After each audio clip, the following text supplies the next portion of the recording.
창세기 3장 14절 15절을 중심으로 기다리자 하는 말씀을 드리려고 합니다. 성탄절 아침을 맞이해서 무엇에 대해서 설교할까 생각을 하다가 이 생각이 들었어요. 우리의 구원은 여인의 후손에 대한 예언으로 시작이 됩니다. 아담이 죄를 졌죠. 그래서 하와랑 둘이 숨었어요. 근데 실제로 숨는다고 이게 해결될 일이 아니거든요. 왜냐하면은 결국에는 하나님이 하신 말씀이 있기 때문에 아무리 사람들이 숨어 있어도 곧 발각이 될 것이고 하나님 앞에 불려나가서 심판을 받게 되겠죠. 숨어있는 이 아담에게 오셔가지고 하나님은 찾아내세요. 불러내세요. 너 어딨냐? 나와라. 그래서 이제 자초지종을 물어보시고 그리고 하시는 말씀이 뭐냐면 구원을 약속하시는데 그 증표가 여인의 후손에 대한 말씀을 하세요. 지금까지는 아담은 자기가 지은 죄 때문에 심판받아야 될 그런 위기에 놓여 있었거든요. 그런 처지죠. 하나님은 그에게 살아갈 길을 하나 열어주시는데 뭐냐면 내가 여인의 후손을 보내서 너의 죄를 대신하게 하고 너희를 구원할 것이다. 이 약속과 예언을 주세요. 이 바로 예수님에 관한 얘기죠. 우리의 구원은 아담의 범죄로 말미암아서 어둠 속에 빠졌다가 이 여인의 후손에 대한 약속으로 다시 이제 빛을 보게 됐습니다. 힘이 멀리서지만 희미하게 빛을 비추기 시작을 했어요.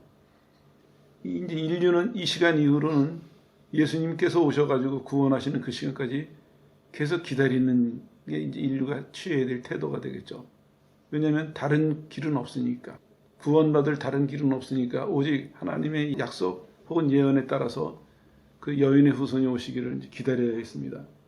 왜 이걸 반복해서 말씀드리냐면은 이걸 잘 기억하고 넘어가야 돼요. 잘 배워야 돼요. 우리 구원은 어떻게 받았습니까? 기다리면서 받은 것입니다. 믿고 기다리는 가운데. 그러면 얘기를 좀 발전시켜 보면요. 은혜는 어떻게 받습니까? 믿고 기다리면 받아요. 축복은 믿고 기다리면 받거든요. 간단하죠? 근데 이 간단한 걸 우리는 거꾸로 하고 있습니다. 어떻게 거꾸로 하고 있냐면은 기다리질 않아요. 받아야 산다고 생각해야 돼요. 받아야 산다고. 그러니까 구원도 하나님이 여인의 후손을 통해서 구원하시리라 하면은 하나님이 계획이 있으시겠죠. 우린 생각 못했던 일이거든요. 그러면 하나님이 방법과 시간과 이 다 계획이 있으시거든요. 다른 분이 아니라 하나님이란 말이에요. 하나님이 약속하신 거예요. 하나님 말씀하신 거고 우리가 제안서를 내서 우리 이렇게 구원해 주세요 한 게 아니에요. 인간은 어둠 속에 떨어졌어요. 심판받는 그 자리에 심판을 받아야 될 그 자리로 떨어졌는데 하나님이 빛을 비춰주신 거예요. 내가 너희를 구원하겠다. 그러셨거든요. 그러면은 그 하나님을 믿고 하나님의 방법과 시간과 이걸 기다려야 되는데 여기서부터 이제 문제가 생겨나기 시작을 해요. 사람들은 구원받을 때 자꾸 오해를 하는 것 같아요. 왜 오해를 하냐면은 내가 구원받는데 뭔가 보탰다고 생각을 할 수 있어요. 그때 내가 믿으려고 교회를 열심히 나갔지, 성경을 봤지, 기도를 많이 했지 이렇게 생각하거든요. 이게부터 잘못된 겁니다. 우리가 배워야 될 것은 하나님이 약속하셨고 우리는 아무 가망성이 없었어요. 우린 방법도 없고 능력도 없었는데 하나님이 약속하셨고 때가 되니까 하나님이 그 약속을 이루신 거예요. 그래서 구원받게 된 거예요. 그 결과를 우리는 같이 나누게 된 것이지 결과를 만들어내는데 우리는 아무것도 보탠 게 없어요. 이걸 잘 이해하셔야 돼요. 그리고 나면 이제 믿은 다음에 갈라져요. 어떻게 갈라지냐면 믿을 때 내가 뭔가 했다고 생각하는 사람은 믿고 나서도 하나님 계신 거 알았거든요. 그러니까 이제 자꾸 올라가려고 그래요. 하나님 앞에. 그리고 어떻게 생각하냐면 받아야 산다고 생각을 하는 거예요. 이 세상을 살아가려면 은혜도 받아야 되고 복도 받아야 되고 모두 받아야 되고 이 사람은 늘 하나님 앞에 나가요. 뭔가 얻으려고. 그러다 보니까 이 사람 신앙생활 어떻게 되겠습니까? 짐지고 가는 사람이에요. 짐지고. 그리고 하나님이 뭔가 하나를 주셔도 만족과 평안이 없어요. 하나님이 주신 것을 분명히 믿는 사람은 하나님이 하나를 주실 때 안심이 돼요. 왜 안심이 되냐면 나머지도 주시겠구나. 이스라엘의 예를 든다면 오늘 하나님 말씀을 듣고 그 다음날 아침에 들에 나가 봤더니 만나가 내렸어요. 그 만나를 먹으면서 감사하고 신기할 거 아니에요. 감사하고 한편으로는 내일도 주시겠구나. 이 안심이 되는데 하나님과의 관계를 잘못 이해하니까 오늘 먹으면서도 내일 어떡하지? 일부를 숨겨놓고 썩어버렸어요. 하지 말라 하시는 말씀을 어겨요. 이게 문제거든요. 오늘 우리도 마찬가지입니다. 예수님을 통해서 구원하시겠다. 또 그 구원받은 사람들을 성령으로 인도하시겠다. 이렇게 말씀하셨으면은 예수님을 통해서 구원하신 것을 우리가 이제 받아봤잖아요. 그러면은 성령을 통해서 인도하시는 것도 기다리면 돼요. 믿고 기다리면 되거든요.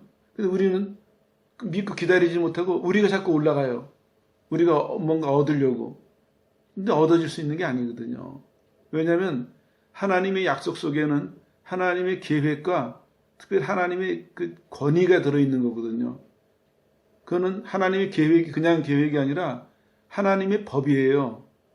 그 시간에 그 방법으로 그렇게 하시겠다는 거거든요. 이건 누구도 바꿔놓을 수가 없습니다. 거절할 수도 없고 거역할 수도 없는 거거든요.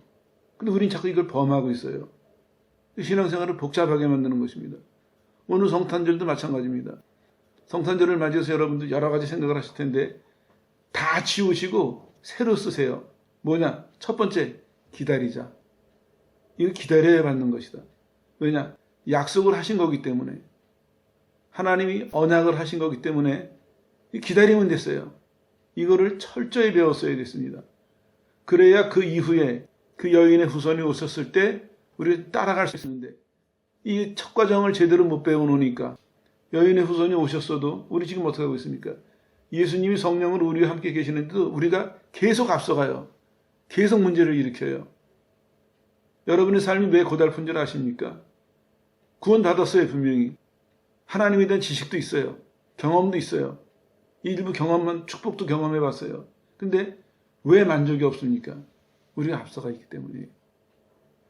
따라가면 될 텐데, 기다리면 될 텐데, 우리가 앞서가 있으니까 막막한 거예요. 뭔가를 원하는 욕구는 큰데, 뭔가를 바라는 기대는 큰데, 내가 맨 앞에 가서 서 있어 보세요. 어디로 가야 될지, 어떻게 해야 될지, 언제 해야 될지, 아무것도 우린 답이 없어요. 그러나 반대로 하나님을 믿고 기다리는 사람, 하나님의 구원을 받아들인 사람은 구원 이후의 삶도 하나님을 기다리다 보면은, 기다린다는 얘기가 다른 표현으로 믿고 의지하는 거겠죠.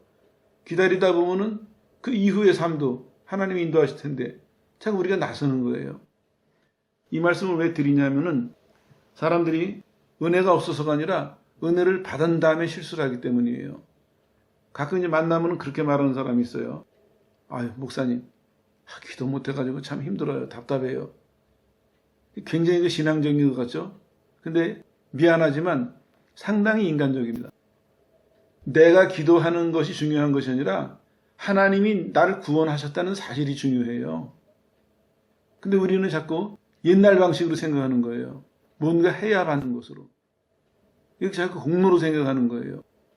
그러니까 받는 것도 제대로 못 받고 받은 것도 제대로 못 쓰고 이 복잡하게 만드는 건 바로 우리라는 거예요. 이 성탄절을 맞이해서 이제 차분하게 마음을 가라앉히시고 여러분의 신앙과 삶을 정리를 해보십시오. 뭘 정리하시냐면 나는 기다림을 배웠는가? 나는 기다리고 있는가? 인생은요, 신앙적인 눈으로 보면은 하나님의 약속이 이루어지는 걸 평생 보고 사는 것입니다. 아, 됐구나. 아, 그거 정말이구나. 아, 이때가 그때구나. 우리가 하는 건 이거밖에 없어요. 하나 만약에 더 보탠다면은 하나님이 그렇게 하셨어요. 이걸 보탤 수 있겠죠. 하나님의 계획이 이루어지는데 우리는 보탤 것도 없고 더할 것도 없습니다. 왜냐? 하나님의 계획은 계획 자체로서 완전한 것이고 그 이루시는데 하나님의 지혜와 하나님의 능력으로 하시기 때문에 우리의 도움이 전혀 필요 없어요. 하나님께서 우리에게 원하시는 것은 내가 말했을 때 믿어라. 그리고 내 말대로 됐을 때 아, 그게 진짜군요. 이거 해라는 거예요, 하나님이. 이 쉬운 부르심을 우리가 복잡하게 만들어놔서 잘 믿는 사람은 이런 사람이다. 뭐 잘 믿으려면 저래야 된다. 우리가 다 만들어 놓고 우리가 짐지고 가는 거거든요. 제발 멈추세요. 이제는요. 멈추시고 편안하게 불가분하게 하나님의 약속을 믿고 그의 구원을 믿고 이제는 그가 베푸시는 대로 내가 따라가리라. 기다리십시오. 이 기다림을 통과해야 다음 단계가 열릴 수 있습니다. 기다리면서 이게 엉켜놓으니까 시간은 흘러가요. 막 복잡하긴 하는데 좌충우돌해요. 근데 상처가 너무나 많아요. 열매는 별로 없고. 그리고 우리는 뭐 어떻게 생각하냐면 아이고 신앙생활 힘들어. 그 만만한 게 아니야. 이렇게 생각하거든요. 그럼 또 처음 믿는 사람들은 그 말 보고 겁먹어요. 아유 저 오래 믿는 사람들이 저러는 거 보니까 이게 보통 일이 아니네. 주저해요. 계속 따라가야 될 건가? 요쯤에서 있다가 그냥 천국 갈까? 하나님 보시기에 다 올바른 거 아니거든요. 그것을 고칠 수 있는 방법이 뭐냐? 첫 번째로 기다림입니다. 왜냐? 내려오시는 은혜예요. 주시는 은혜거든요. 기다리면서 꼭 이걸 해보세요. 은혜는 내려온다. 하나님이 계속 은혜를 주세요. 우리도 그렇게 표현하잖아요. 햇빛을 주시고 비를 주시고 다 주세요. 다 주신다고요. 그럼 이렇게 질문할 사람이 있을지 모르겠어요. 고난도요? 맞아요. 주세요. 근데 단서가 있어요. 고난을 주시면 고난만 주시는 것이 아니에요. 고난을 해결할 수 있는 것도 주세요. 그러니까 고난도 시련도 슬픔도 두려워하지 마세요. 하나님 원망하지 마세요. 왜냐? 만약에 그걸 나한테 주셨다면 해결책도 주시거든요. 해결할 능력도 주시거든요. 해결할 지혜도 주세요. 오히려 그는 내가 상받고 충성할 수 있는 더 강해질 수 있는 기회가 되는 거예요. 그러니까 우리는 부족한 것이 없는 것이죠. 딱 하나, 은혜는 내려오는 것이다. 내가 야곱처럼 줄 타고 올라가서 갖는 것이 아니라 은혜는 하나님이 내려보내주시는 것이다. 언제나 은혜는 내려온다. 이걸 기억하시면 기다릴 수가 있습니다. 정리해 드릴게요. 큰 주제는 기다리는 것이고 첫 번째로는 은혜가 내려오기 때문에 기다려야 된다. 이런 얘기입니다. 아셨죠? 이제 여러분이 살면서 궁금하고 힘들고 어려울 때 뭔가를 막 속에서 부글부글 끓을 때 그때 꼭 기억하십시오. 아니야. 은혜는 내려오는 것이야. 하나님에게서 해답이 내려올 것이야. 하나님에게서 해결할 수 있는 힘이 내려올 것이야. 만약에 도움이 필요하다면 하나님이 도와줄 사람을 내려보내실 것이야. 내려오는 것. 언제나 내려주시는 이 하나님의 은혜를 꼭 기억하시면 되겠습니다. 요게 이제 첫 계단이 잘 놓여야 그 다음에 이제 어떻게 발전하냐면요. 충만함을 알 수가 있습니다. 은혜는 주시는 거다. 이거를 받아들일 때 그때 충만할 수가 있습니다. 이제 그렇지 못한 사람은 어떤 사람이냐면은 이걸 자꾸 내가 만들어내려고 해요. 예를 들면 이런 거예요. 아, 내가 사는데 뭐가 필요하다. 열심히 기도하면 되지 않겠나. 그때 기도하니까 됐잖아. 내가 만들어내려고 해요. 근데 실은 만들어지던가요? 아니거든요. 하나님 누구신지도 모르고 자기가 누군지도 모르는 사람이에요. 하나님이 허락하시지 않으면 우리는 손가락 하나도 움직일 수가 없고 하나님이 허락하시지 않으면 만약에 움직였다 해도 아무 결과를 만들어낼 수가 없습니다. 이게 하나님을 사랑하는 사람의 입장에서 보면요.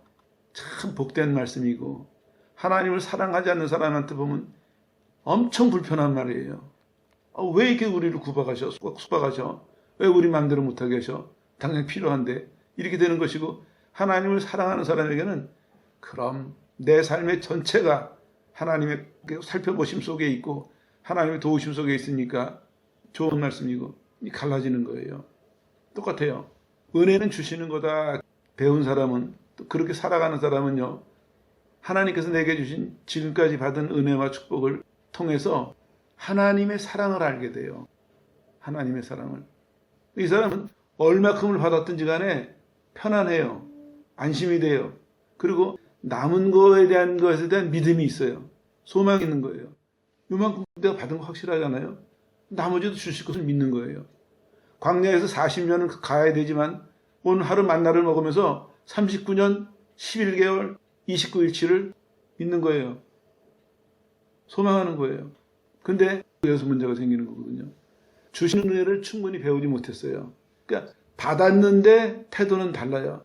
하나님의 사랑을 알았다면은 그 은혜를 통해서 사랑을 알았다면 나를 맡길 수가 있는데 선물만 본 거예요.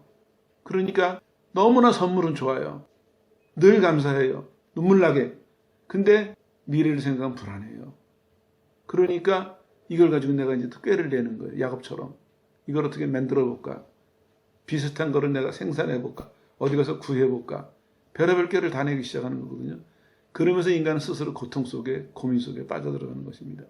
그러나 만약에 반대로 주시는 은혜가 분명하다면 그다음에 이 사람은 충만을 배울 수가 있습니다. 충만을. 근데 그 과정 속에서 이제 주시는 은혜가 분명한 사람은 충만으로 바로 넘어갈 수 있는데 그렇지 못한 사람은 걸리는 문제가 하나 있어요. 그걸 해결하고 넘어가야 되죠. 뭐냐? 의심입니다. 의심. 아담이 왜 실수했습니까? 사단이 아담과 하와의 마음속에, 하와가 물론 유혹을 받았지만 저는 아담을 대표로 여기고 아담이라고 표현을 계속 쓰겠습니다. 아담의 마음속에 질문을 던졌습니다. 그 질문은 의심과 확신이 없는 마음으로 만드는 사단이 도구예요. 질문을 해요. 자꾸. 사실인데 하나님이 그러셨잖아요. 다 말씀하셨어요. 다 먹고 요것만 먹지 말아라. 먹으면 너 정말 죽는다. 간단하고 분명히 말씀하셨거든요. 사단은 자꾸 질문을 해요. 왜 질문을 시키겠습니까? 질문을 계속 하다 보면은 마음이 흔들리는 거예요. 마음이 분명한 사람은 안 흔들려요. 아니 쓸데없는 소리 하지 마. 가. 이러는데 분명하지 않은 사람은 자꾸 질문을 받다 보면 글쎄 그렇게도 생각할 수 있겠네. 아니면 자꾸 질문하다 보니까 내가 잘못 생각하고 있는 건 아닌가? 뭐 다른 방법도 있지 않을까? 흔들리기 시작을 해요. 그래서 사단이 계속해서 질문하는 것입니다. 정리해 드릴게요. 하나님의 은혜는 주시는 거다. 나는 그냥 받았다. 이걸 분명히 믿는 사람은 어떠한 순간에서도 내가 만들어내려고 하질 않아요. 내가 필요하면은 주실 때까지 기다려요.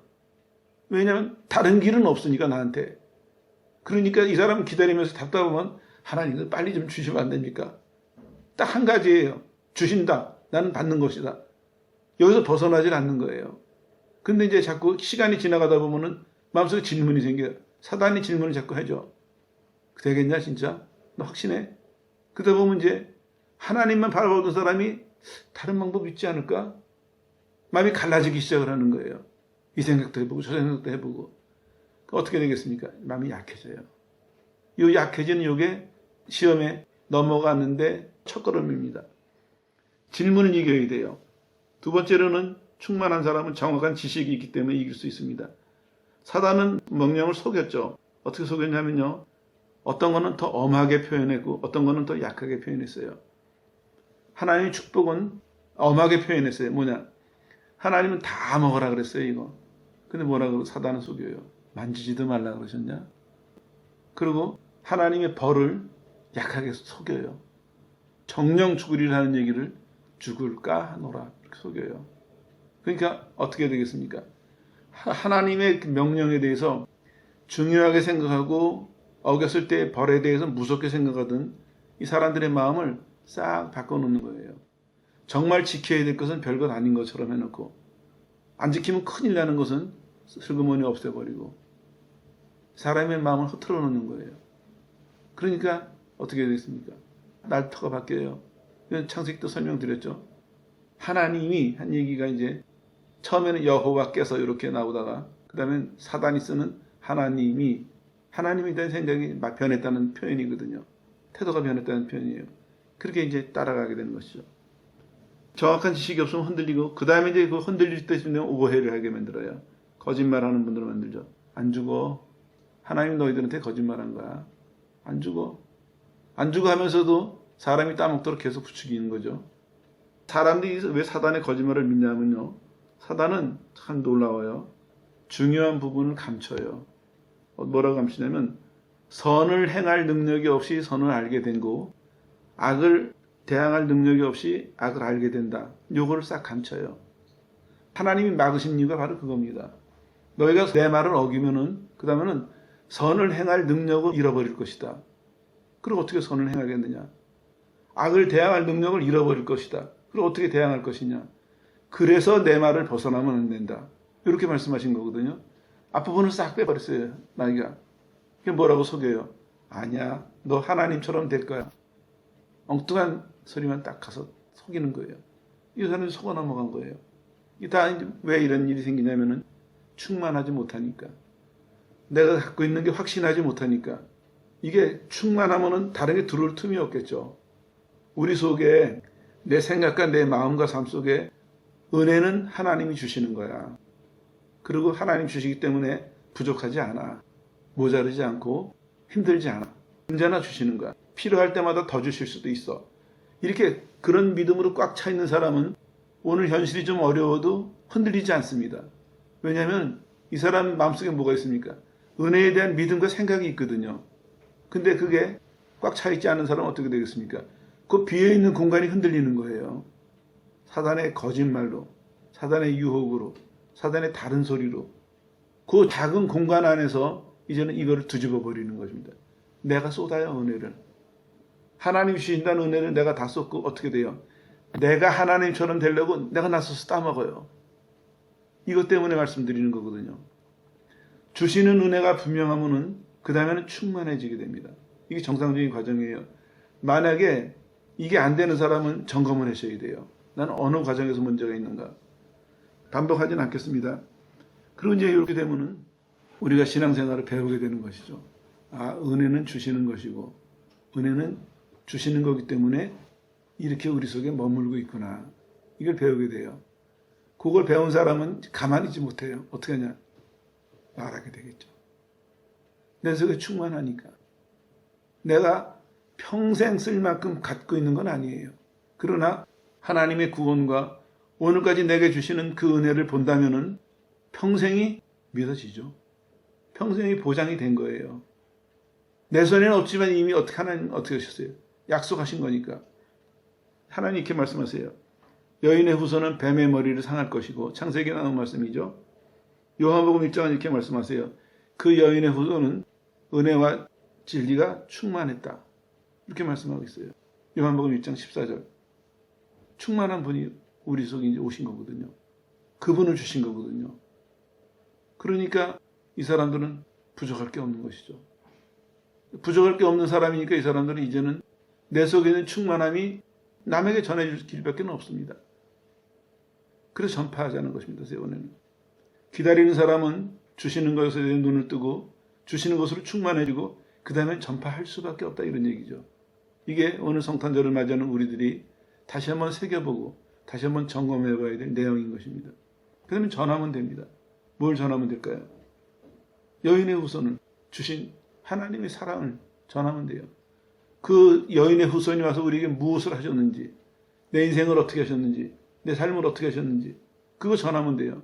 내 영혼을 구원하신 것과 내 인생에 복을 주신 것과 나를 인도하시는 것과 그 얘기하면 됩니다. 여기서도 누가복음 2장에 보면요. 천사들이 목자들에게 나타나요. 이 얘기를 해요. 여인의 후손이 태어났다. 그 예언이 성취가 됐다 오늘 밤에. 그 목자들이 쫓아가요. 베들레헴 쫓아가서 확인을 해요.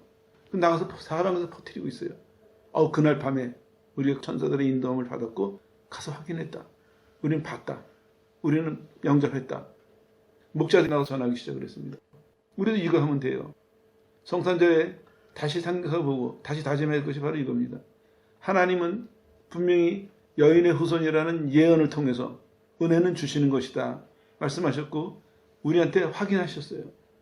우리를 구원하시면서 은혜를 주셨거든요. 그리고 그때부터 지금까지 각자 시간은 다르겠지만 여인의 후손이 우리 속에 오셔가지고 우리를 얼마나 충만하게 하시는지 우리한테 가르쳐도 주시고 경험하게도 하시고 알려주셨거든요. 이제 할 일은 전하면 돼요. 나가서 이걸 전하면 됩니다. 이 성탄절에 반성만 하자는 것이 아닙니다. 한번 뒤돌아보면서 나는 여인의 후손을 통한 이 하나님의 이 놀라운 사랑을 얼마나 바르게 이해하고 있는가, 바르게 따라왔나 반성도 해보고 또 한편은 나는 앞으로 어떻게 전해야 되겠는가 또 열심도 하고 그리고 성탄절을 보내시면은 가장 의미 있는 가장 뜻깊은 성탄절이 되지 않을까 생각이 들어서 말씀을 드립니다. 기다림 속에서 이루어집니다. 왜냐? 하나님이 시작하신 일이기 때문에. 하나님이 시작하신 일이니까 기다림 속에서 여러분도 이 세 방면에 눈을 뜨십시오. 주시는 거에 대해서 여러분 나름대로 이해하고 따라가고 남에게 말할 수 있을 만큼 이해하세요. 주시는 거다. 여러분 스스로에게도 얘기할 수 있어야 됩니다. 하나님이 은혜 주셔. 두려워하지 말자. 걱정하지 말자. 다른 방법 쓰지 말자. 사단이 유혹할 때도 아니야 난 그 방법 안 쓴다. 왜? 은혜는 하나님이 주시는 거니까. 사단이 내 삶에 내 감정이나 내 경제적인 거나 건강이나 어떤 걸 가지고 나를 공격해와도 흔들리지 말아야 됩니다. 아니야. 은혜는 하나님이 주시는 것이고 그 하나님 주시는 것 때문에 충만한 은혜고 우리가 그 예수님의 충만함 속에서 날마다 충만함을 받고 사니까 다른 데 타협할 필요도 없어요. 다른 걸 생각할 필요도 없습니다. 다른 걸 시도할 필요도 없어요. 충만한데요. 그럼 할 일은 딱 하나입니다. 이제 나가서 전하면 됩니다. 충만한 건 나만 갖고 있을 수 없으니까. 또 말 안 할 수가 없죠. 내 속에 충만하면 그대로 하면 됩니다. 얼마나 평안하고 얼마나 쉽고 얼마나 온전한 길입니까? 이게 하나님이 우리에게 주신 은혜고 사랑입니다. 이번 성탄절을 맞이해서 여러분들 하나님의 은혜와 사랑을 실체를 이해하는 것도 더 깊어지시길 바라고 그걸 받고 그걸 따라가는 방법도 더 분명하고 더 쉽게 이해하셔서 이 이후에 여러분들의 신앙생활이 더 충만하고 풍성해지기를 예수의 이름으로 축원합니다.